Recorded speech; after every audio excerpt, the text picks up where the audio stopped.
Järgmiseks oleme aga teie jaoks, head televaatajad, valinud üsnagi kurioosse loo tänasest varahommikust.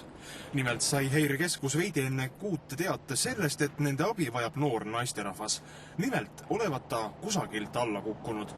Päästid ja kiirabi kutsuti Tallinna vanalinna Rüütli tänavale, kus ühes renoveerimisel olevas hoovimajas oligi juhtunud see, mida kõike näinud meedikud ja päästjadki polnud enne kunagi varem kohanud. Nimelt olid 22-aastane noor naine ja tema mees tuttav roninud võõrasse majja ja seal seda vanainimeste asja hakanud tegema. Sugutung näis selline olnud, et noortel oli ümbritsevast juba ükskõik ja see päädiski sellega, et ühtäkki keset seda kirikede möllu hakkas midagi ragisema ja naisterahvas kukkus 2,5 meetri sügavusele keldrisse. Nii ei jäänudki päästjatel muud üle, kui murest murtud ja nõutule meesterahvale appi minna ja viga saanud naine keldriaugust üles tõsta. Kuid nali naljaks.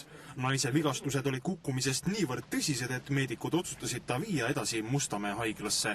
Meile on teada veel nii palju, et suurt hämmingut tekitas täna varahommikul juhtunuga ehitusmeestes, kes tööle tulles leidsid eest lahti murtud ustega maja.